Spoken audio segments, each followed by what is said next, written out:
Le reste, voilà, quand on met de l'intensité, quand on bosse, et ben ça marche. Donc pour vous, City sur le toit du monde ou pas encore ? Non.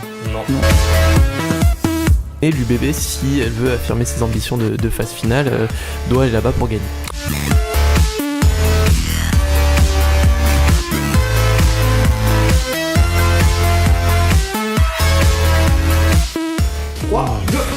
Sport Inside jusqu'à 13h30 comme tous les après-midi sur Radio CHU, chaîne 4 de votre téléviseur et chaîne YouTube de Sport Inside avec Thibaut, salut. Salut. François Destruo, salut François. Salut. Et une nouvelle voix que vous allez entendre souvent peut-être sur Radio CHU, vous l'avez peut-être vu sur sa chaîne YouTube Passe Manja, salut Jade. Salut. Alors avant de vous dire le programme d'aujourd'hui, les résultats de la semaine, les clubs anglais ont moins brillé que la semaine dernière. En Coupe d'Europe, c'est United et Chelsea ont fait match nul contre Séville et le Barça et Arsenal s'est fait réellement peur quand même. Ils ont failli être éliminés, défaite 2 en Thibaut. Ouais. Après, ça reste. Arsenal, ça reste dans la logique, c'est-à-dire fébrile, voilà. Et puis Manchester United malade.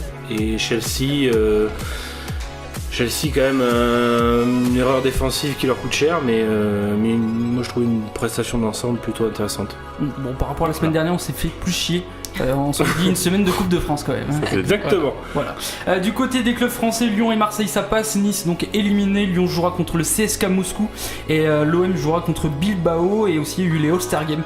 Victoire de la team Lebron, François. Ça s'est bien passé pour la team Lebron? Ah oui, super. Beaucoup de blessés, donc beaucoup de remplaçants à All-Star Game. On y reviendra sur le match. Si cette nouvelle formule est plutôt bien ou pas. Que l'Ouest contre l'Est, on verra ça.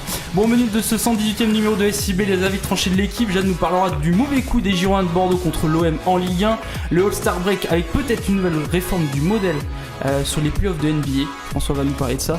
On va faire aussi l'avis tranché bonus sur les Jeux Olympiques à Pyeongchang d'hiver. On fera aussi un bilan parce que techniquement, ils devraient plus gagner une médaille, l'équipe de France. On va voir ça. Mais juste avant, c'est le premier avis tranché de l'émission sur la simulation Gate de Malcolm. Jingle Thibaut.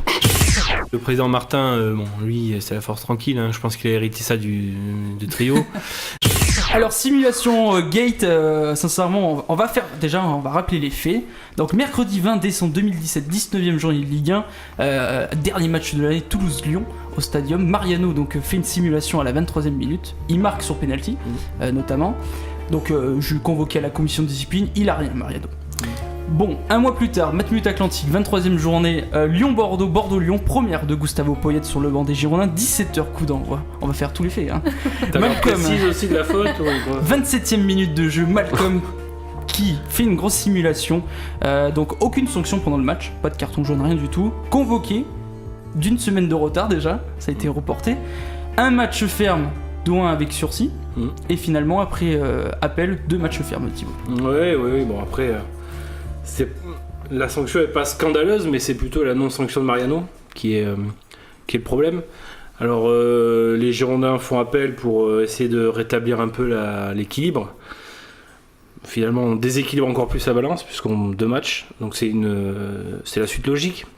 À partir du moment où on fait appel, on prend le risque de voir la peine alourdie.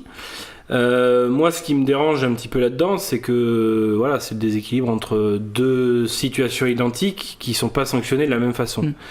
Alors, on a dit que Lyon avait apporté des images, plus le témoignage d'Alban Lafont qui disait qu'il avait peut-être touché Mariano. Donc, bref, tout ça, ça me semble très fumeux quand même comme explication.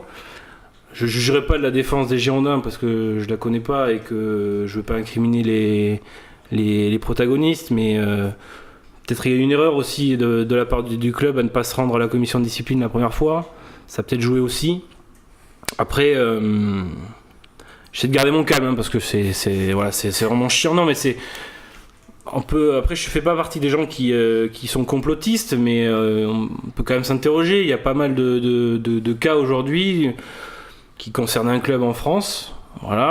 De l'Est, du Sud-Est, pour ne pas le citer, mais qui à chaque fois se retrouvent dans des décisions qui leur sont plutôt favorables, alors qu'elles sont défavorables à d'autres clubs. Je vous donnerai l'exemple de Nabil Fekir, donc vous allez trouver le nom du club, mais Nabil Fekir qui s'adresse à des arbitres de manière très proche. Aucune sanction. Stéphane Ruffier s'adresse à un arbitre de manière très proche. 4 matchs. Bon, voilà, il y a beaucoup de choses qui font que aujourd'hui les Girondins lancent une procédure de conciliation Voilà, on va voir ce que ça va donner, mais j'ai peu d'espoir, mais comme d'habitude. Alors il loupera Nice et Monaco, c'était le même arbitre pour Toulouse-Lyon et Bordeaux-Lyon, 2 matchs fermes et c'est quand même un gros point sensible sur ça, Jade. Bah, ouais, après, disons que le problème, c'est que les faits sont vraiment les mêmes.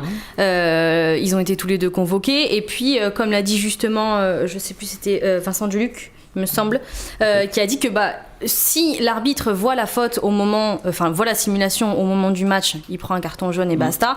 Et là, finalement, il se retrouve avec 2 matchs fermes même. Donc c'est là où ça porte un petit peu préjudice à l'équipe, surtout que c'est Malcolm, quoi. C'est pas Pelnard, c'est pas voilà.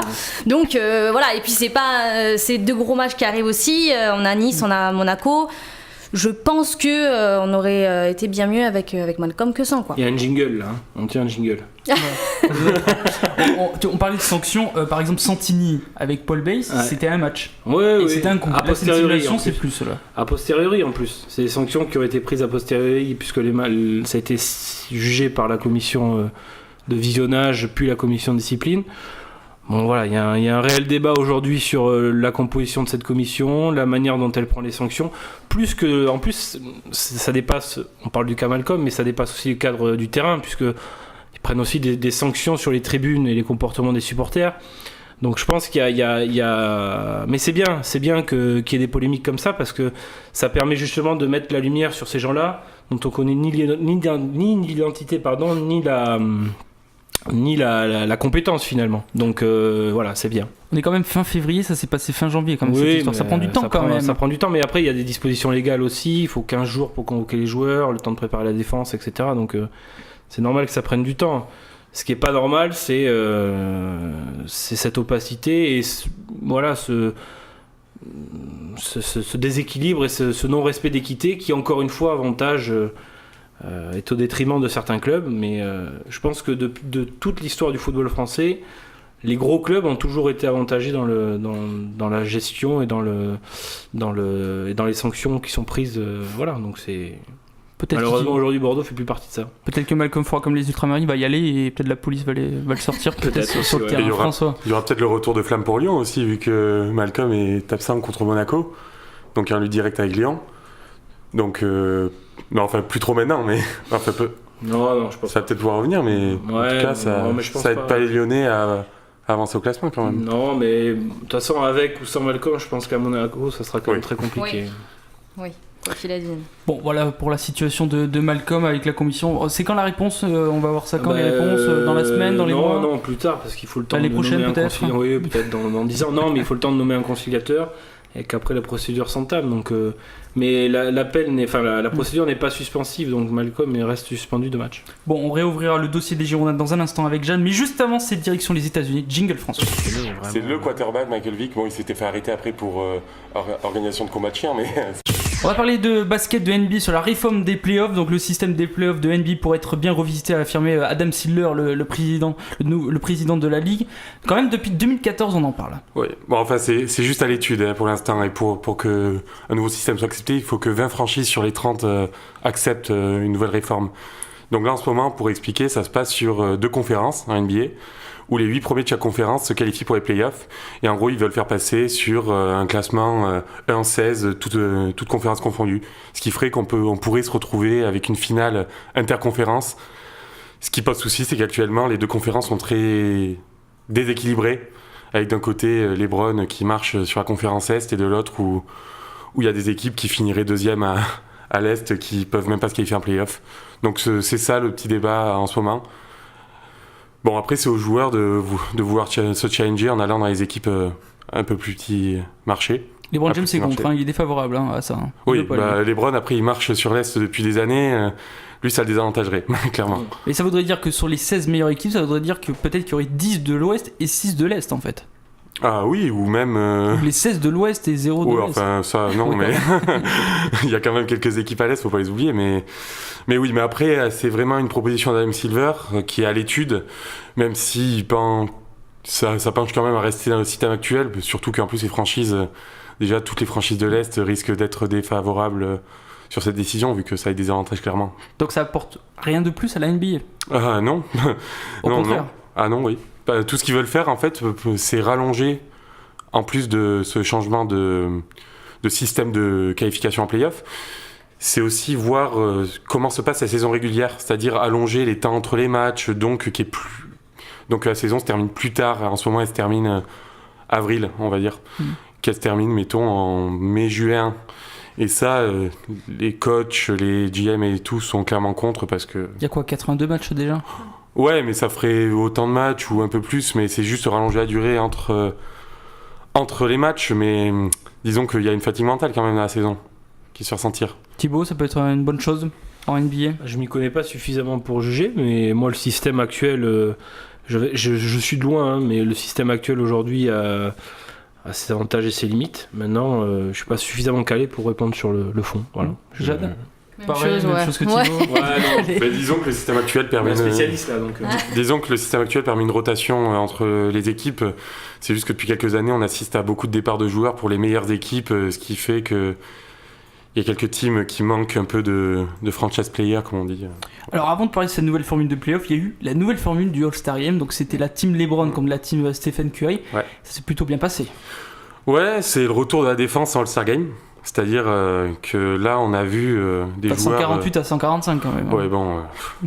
après, c'est des gros scoreurs hein, qui sont là dans ce game. Mais c'est surtout un All-Star Game marqué par les blessures avec la team LeBron, blessure de DeMarcus Cousins, meilleur pivot de la ligue, Kristaps Porzingis. Bon, ça, c'est plus pour les Knicks que c'est problématique. Et d'autres, là, j'ai plus les noms en tête, mais... Il y a énormément de blessures cette année, c'est surtout ça, moi, que j'ai remarqué.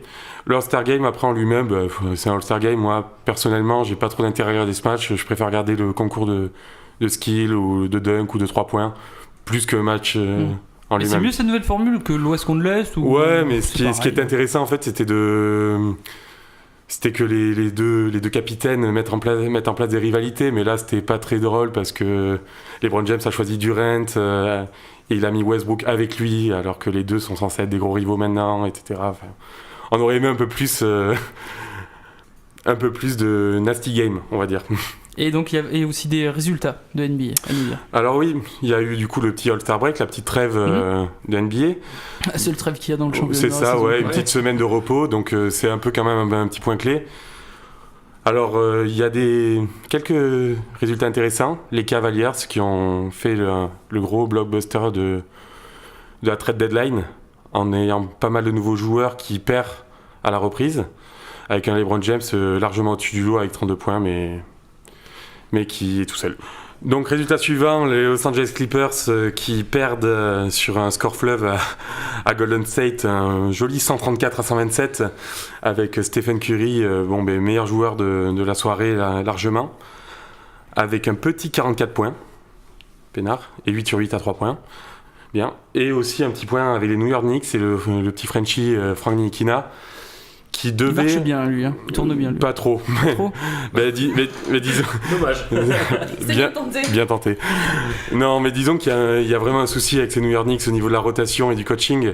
C'est-à-dire que là, il y a 5 meneurs alors que le Français était un pick très tôt dans la draft. Là, il devait enfin être starter pour être développé un peu. Sauf qu'ils ont préféré Emmanuel Meudier qu'ils ont tradé là, il y a quelques jours. Bon, c'est le futur ce Français. Ouais. Voilà. Et New York qui ont battu le Magic d'Orlando de Evan Fournier, l'autre Français. Qui marchait bien. Il marche bien lui, mais Voilà. il est vraiment tout seul et il est dans la galère à Orlando, alors j'espère pour lui qu'il Ouais, s'en il va sortira. partir peut-être, non? Ben là ils peuvent cet été ou jamais. Bon, on verra ça. Allez, on revient dans un instant avec Jade, Thibaut et François. On réouvrira le dossier Girondins de Bordeaux avec Jade sur le mauvais coup contre l'Olympique de Marseille. L'avis tranché bonus sur les JO 2018 aussi. On va faire un petit bilan sur les médailles, etc. On va vous dire aussi les 8ème de finale de l'Europa League. Ouais. Lyon jouera contre le CSKA Moscou. Marseille jouera contre Bilbao. Après, on a la Lazio contre le Dynamo Kiev. L'Atlético Madrid contre le Lokomotiv Moscou. Le Sporting contre le Victoria Plzen. Dortmund, Salzbourg, Leipzig contre le Zénith Saint-Pétersbourg. Et le choc Milan-Arsenal. Voilà, ça c'était l'époque de Ligue des Champions, ça. Ouais. Mais c'est l'Europa League maintenant. On voit le truc quand même. On va pas se moquer parce que là, je joue. On l'a joué. Et donc Bordeaux. pour les quarts de finale, le Bayern Munich, City et Liverpool sont bien partis pour se qualifier pour les quarts de finale de la Ligue des Champions. Et cette semaine, ce sera Coupe de France, messieurs. Notamment les Herbiers Lens. Il y a un petit match là-dedans. Allez, on vous offre vos places aussi de foot et de rugby comme tous les après-midi. Cette semaine, on a de l'UBB contre le Stade Toulousain. Et les Girondins de Bordeaux, ce sera contre Angers au Matmut Atlantique. Pour tenter votre chance, Facebook de Radio CHU ou sur le Twitter de SIB. Bonne chance à tous.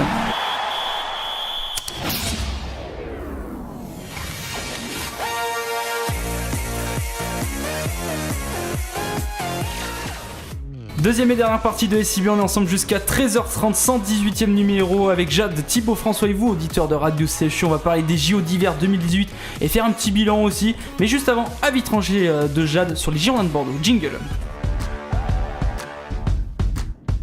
Alors, mauvais coup pour les Girondins de Bordeaux contre l'OM, défaite 1-0 de but de Thauvin. Pourquoi c'est un mauvais coup ? Mauvais coup parce que avec l'arrivée de Poyet à Bordeaux, on était sur une belle lancée, on avait gagné des matchs et pas n'importe quel match, il y avait quand même une première victoire à Lyon pour Gustavo. Donc ça c'était intéressant. L'OM qui avait un calendrier assez compliqué entre la Ligue Europa, le Classico, puis 3 jours plus tard le quart de finale encore contre le Paris Saint-Germain. Donc ils tiraient un peu la langue là en ce moment, c'était le moment je pense de les prendre. Nous on était sur une bonne dynamique, on avait un groupe qui paraissait assez solide, enfin plus solide que précédemment. Donc ça pouvait être quelque chose, un match un peu plus intéressant. Et au final, ça a été assez décevant. Mais même des deux côtés, même Marseille n'a pas sorti un match qui était à la hauteur de ce qu'ils font en ce moment. Et nous, on a manqué d'ambition, on a été inoffensif. Il y a eu un tir cadré, il me semble, de Bordeaux. Donc voilà, ils récupéraient pas les ballons. Clairement, il y avait rien de fou. Et la tactique Poyet, c'était vraiment de pas attaquer, seulement de défendre. Et du coup, ouais, là quoi. Et du coup, voilà, ça a pas payé. Et forcément, au bout de la 35e minute, on s'est pris ce but-là. Et ouais, dommage quoi. Dommage, ça aurait pu être beaucoup mieux.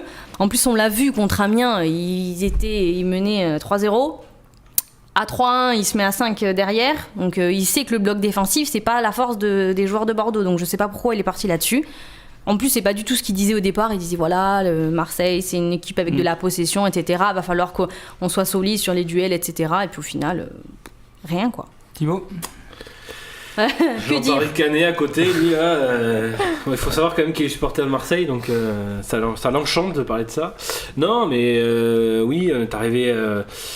Première mi-temps où on n'a pas joué, clairement. Donc le but c'était de ne pas en prendre, contenir au maximum cette équipe marseillaise, réduire les espaces. On a su le faire de manière assez intelligente, on va dire, sur les 25 ou 30 premières minutes. On cède sur un corner avec un but de Thauvin de la tête, ce qui déjà est hautement improbable, mais bon voilà. Il n'y a que face à Bordeaux. Ils ont failli en prendre un de Germain en plus. Voilà, en plus. Et ensuite incapable d'inverser, de changer, de repartir de l'avant, reprendre un aspect offensif.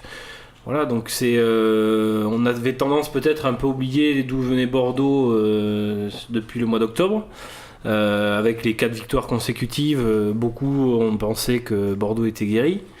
Et on voit quand même que cette équipe, même s'il y a quand même des signes, voilà, avec le retour de Gaëtan Laborde, que j'apprécie beaucoup, parce que sa construction, il prend part beaucoup au jeu, etc. Mais on a tendance aussi à sous-estimer que cette équipe souffre de graves déséquilibres. Et quand elle est un petit peu en méforme, ou quand elle fait face à une équipe qui a un peu plus le ballon ou met un peu plus le pied, il y a encore des fragilités, donc on le voit. Après, il y a quand même des motifs de satisfaction. Moi j'ai beaucoup aimé le match de Costil. Voilà, j'ai souvent taclé ici. Il a fait quand même 2-3 arrêts déterminants à 1-0. Il y a quand même des choses intéressantes. On parle de Koundé, il y a des choses intéressantes, mais cette équipe de Bordeaux a encore du chemin pour espérer aller chercher cette 5e place, qui est l'objectif aujourd'hui. Qui l'aurait cru avant le mois de janvier. Donc il faut pas non plus penser que ça y est, on est revenu à 5 points de la 5e place, tout est beau, tout est rose. Non, il y a encore du travail à faire et cette équipe est encore en convalescence. On peut viser la Ligue des Champions ou pas? Oui, Non. tout à fait. Non, mais en tant que supporter, ouais, Oui. même, mais bon, quand on regarde les écarts, et puis les écarts comptables, les écarts aussi au niveau de prestations de jeu et la dynamique est pas du tout du côté des Girondins. Je reprends ton titre, Jade, mauvais coup aussi avant d'affronter Nice et Monaco. Mais Aussi, oui, clairement. Là, on accueille Nice et puis on le disait tout à l'heure, donc on n'aura pas Malcolm dans Pour ces deux l'effectif. matchs, Voilà, pour ces 2 matchs-là. Donc c'est quand même des équipes qui, bon, alors Nice qui vient de se faire éliminer de l'Europa League et qui est assez irrégulier, mais bon, ça reste quand même une équipe. C'est pas le Nice de la saison dernière. Oui, c'est sûr, mais non. voilà, c'est. Après, ils ont beaucoup de joueurs qui sont absents sur ce match. Mm. Il y a Dante qui est absent. Ouais. Il y a des joueurs blessés aussi. Bon, il y aura Balotelli, mais Qui est en forme. qui est en forme, oui. Après, Quand il le veut. je veux pas. Enfin, l'absence de Malcolm, oui, elle est préjudiciable, mais c'est pas une fin en soi. Non. Je pense que, enfin, vu l'apport de Malcolm sur les dernières rencontres, on peut pas dire que ça soit. Enfin, à Marseille, il n'a pas été déterminant. Donc, moi, je pense qu'il y a quand même des joueurs dans cet effectif qui, justement, on doit être capable de. On parlait de Malcolm dépendance en début de saison. On doit être capable, je pense, de passer à outre. Et il y a des joueurs qui, comme l'a dit Gustavo Poyet, frappent à la porte. On parle de Camano notamment. Voilà, Braithwaite aussi qui pourrait postuler dans le 11 de départ. Donc c'est à ces joueurs-là aussi de faire en sorte de passer ces 2 matchs sans trop de dégâts, et notamment à Monaco. François, dernier mot avant de parler de. Pardon, de Marseille. Mais non, je pense qu'il y a des motifs d'espoir quand même pour Bordeaux. Faut pas les enterrer trop vite parce que, Mignon. surtout en tant que supporter de Marseille, j'étais pas du tout serein à 1-0 la seconde mi-temps quand même, où on se faisait assez vite prendre le ballon, avec un Luis Gustavo quand même moins à l'aise que les derniers matchs. On est revenu avec de meilleures intentions. Ouais, mais je pense que Bordeaux peut quand même embêter certaines équipes. Bon, après Malcolm, je pense pas que ce soit lui qui va être déterminant comme Thibault le disait, parce que Il a quand même un poids dans cet effectif, ouais. avec 7 passes, je crois, et 6 buts, donc ou l'inverse. c'est peut-être pas lui qui va les empêcher de se prendre des buts à Monaco, quoi. Voilà, Voilà. mais c'est sûr. tu sais que le match peut se débloquer grâce à lui. On l'a vu cette saison, des coups de patte géniaux, il en a mis quelques-uns, donc. Après, ce sera peut-être l'occasion pour Poyet de justement créer une nouvelle tactique offensive et de donner la chance à Braithwaite notamment Mais qui vient Tu d'arriver. le disais quoi. Thibault, il y a du talent à Il aime Bordeaux bien pour la ça, 5e Gustavo place, ils peuvent. Il aime bien Gustavo Poyet changer des trucs comme ça. Ouais, Bah, mais non, après, on si ça testait marche. aussi. Mais il changera pas On de n'est pas tactique. contre. Il changera pas de tactique. C'est 4-3-3 lui. Ouais, il restera en 4-3-3. Bon, on va voir ça. Donc Nice-Monaco, les prochains matchs des Girondins de Bordeaux. On part en Corée du Sud maintenant pour le Pyeongchang, les Jeux Olympiques. Jingle. Alors le bilan de cette quinzaine en Corée du Sud, le biathlon une nouvelle fois médaillé, idem pour le halfpipe, patinage artistique et le ski alpin. Quand je dis médaillé, François, parce qu'il me regarde avec des gros yeux, c'était le relais mixte. Oui. On la médaille d'or. Oui, si on regarde la course de cet après-midi, c'était horrible. Pas de médaille donc pour le relais homme avec Martin Fourcade. On est 7ème, l'équipe de France est 7ème avec 15 médailles, 5 en or, 4 en argent et 6 en bronze. Techniquement, on aurait pu en gagner. Techniquement, vous en avez pensé quoi pour l'instant de ces JO, Thibaut? Ben, moi je suis ravi déjà qu'on ait pu ramener autant de médailles parce que c'était l'objectif. Alors j'ai entendu un consultant qui disait on s'en fout du nombre de médailles, peu importe le titre, enfin le nombre de titres, l'idée c'est d'en gagner le plus possible, peu C'était importe 20 le nombre. au total pour cette saison. Ouais, c'était un objectif, mais Ouais. je sais plus quel est le nom du consultant, mais c'était un peu débile de fixer des objectifs comme ça. Donc je le rejoins là-dessus, quel que soit son nom parce que j'ai oublié. Mais après, oui, sur bon, on a Martin Fourcade qui est le porte-drapeau et qui voilà a montré l'exemple. Après, il y a quand même moi, je suis assez satisfait. Voilà, je trouve que c'est de manière globale. Au-delà du nombre de médailles, je pense que les Jeux ont quand même été suffisamment bien organisés et que ça permet à l'équipe de France dans toutes les disciplines de briller, de montrer un peu plus des sports qui sont pas forcément connus du grand public, quoi. Donc mon grand coup de chapeau à eux. Ouais. Jade, Martin Fourcade, le roi du biathlon, on peut le dire ça? Ah bah oui, paraît-il. Après, c'est vrai que le biathlon qui est très peu médiatisé. Ouais. C'est un petit peu dommage. J'en entendais parler il y a pas longtemps. Bon, après, dans les pays style la Norvège, etc., oui, on parle de Martin Fourcade, ils savent qui c'est.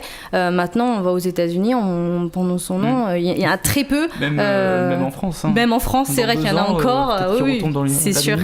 C'est sûr, donc c'est vrai que c'est assez peu, donc là c'est bien voilà, qu'ils soient un petit peu plus mis en lumière et puis que ça éclaire effectivement des disciplines assez méconnues du grand public. François, le dopage, 2 athlètes russes, curling, bobsleigh.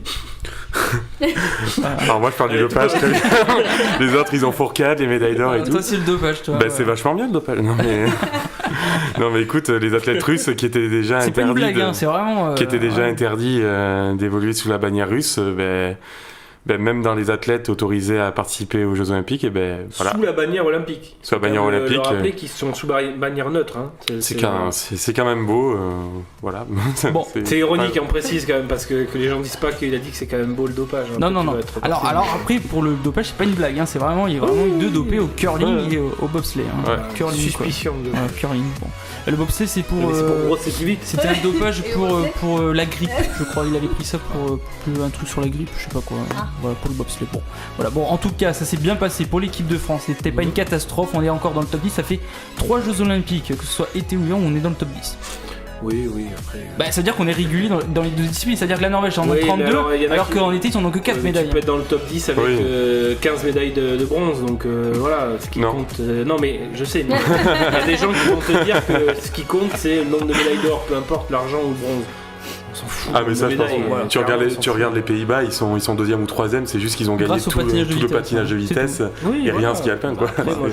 Bon allez, c'est fini pour cet après-midi. 2-3 petites infos. Début des playoffs de la Saxo-Print League Magnus. Les boxeurs de Bordeaux joueront contre Gap. Les autres matchs c'est Grenoble-Mulhouse, Rouen, Angers, Amiens, Lyon.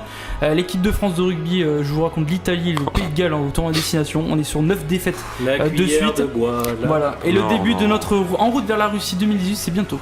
On va commencer par l'Iran, du Nigeria. Des supporters russes. Des supporters russes, voilà. Merci François Destruo, à bientôt. Merci à toi. Même vite fait un petit message par rapport à Cheer Up. Alors oui, Cheer Up c'est une association de lutte contre le cancer qui aide les jeunes malades qui sont atteints de cette maladie à réaliser leur projet. Donc cette association organise un petit festival sur une soirée qui s'appelle Holy Up et fait actuellement une campagne de crowdfunding sur le site Helloasso, voilà, je l'ai. Donc vous pouvez retrouver le lien sur la page Facebook Holy Up by Cheer Up Bordeaux. Voilà. Merci François. Thibaut, retranscription sur les Girondins, girondin33.com. Et merci Jade, les avant-matchs, les codes de match, chaîne YouTube Passement de Jade et Coupe de France cette semaine. Voilà, je voulais le répéter. Merci Pierre au son, merci Willy à l'image et Sport News revient demain à 13h sur Radio CHU. Merci. Salut.